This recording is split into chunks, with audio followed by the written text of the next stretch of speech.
All right, everybody, welcome back to another nightly message. Tonight's message is honestly unfortunate. I wish I didn't have to make this. I wish these things never happened, but they do happen, and it did happen. And I need to let you all know. I made several videos up to this point talking about the magnitude of this election. I named it the most important election in American history, and I'm not exaggerating. I believe wholeheartedly is the most important election. But I've also made a lot of videos talking to my 51% of Christians that are not voting. And this video is once again talking to those people. I first off want to talk about this. Number one, as a Christian man, it does not sit right with me that you can call yourself a Christian and you're supposed to love God and hate evil. You're supposed to love God and fight against evil, fighting for good, love your neighbor and promote the things that are for your neighbor, but you don't do any of those. You can call yourself a Christian and you're going to reject your responsibility of voting? It doesn't sit right with me.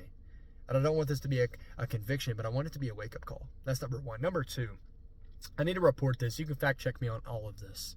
Listen, your founding fathers, our founding fathers, got it right when they put in the Constitution that voting, freedom of speech, and freedom of religion was an inherent right given to you by God. Not a government, not a person. That it is not a privilege. It is an inherent right. And I want to let you know this right now. The left says it consistently, and you can fact check me. They say that it's a privilege all the time. That is absolutely destructive. That is dangerous rhetoric. If you are a Christian and you are defending that, if you're voting for that, or if you're even considering that, you have some work to do on your faith journey. That's number two. Number three, I want to report something. As we all know that we saw that Kamala Harris is now the second person to reject attending the Al Smith dinner, which is a Catholic dinner, and it raises millions of dollars every single time for Catholic schools. Okay, it's a beautiful dinner, and the reason that it's supposed to be that people are supposed to attend is that these candidates can come together, these political figures can come together and humanize themselves, enjoy themselves, be humble, and laugh and tell jokes, and just have a great time. It's supposed to be a wholesome encounter. But she decided not to go. That should be red flag number one. But red flag number two is that she decided to hold a rally while this dinner was going on instead of attending. Okay? So the person that doesn't hold rallies, that doesn't do interviews, that doesn't do anything, skipped a Catholic dinner to hold her own rally. That's red flag number two. Red flag number three is, what was she talking about during her rally?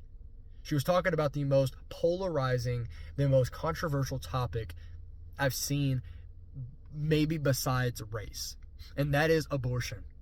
And in her speech, she was talking about that the government, the federal government, has absolutely no say, that states have absolutely no say, that women should be able to do with their bodies as they see fit.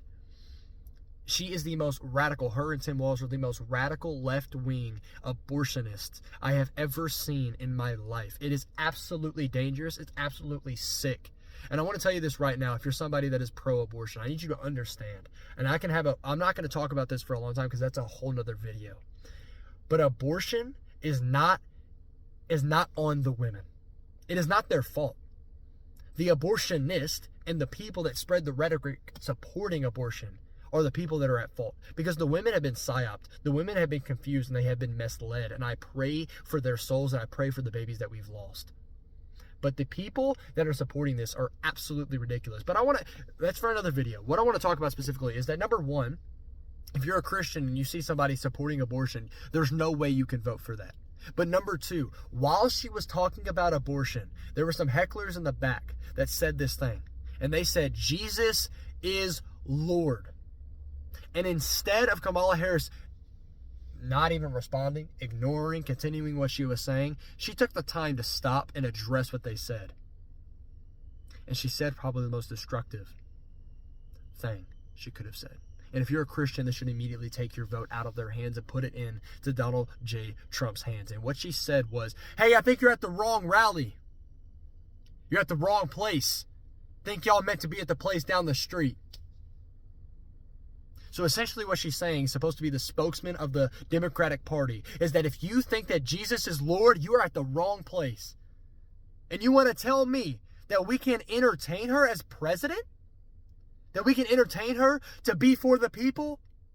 To be a moral person, a good person, have good policies? You got to be joking with me.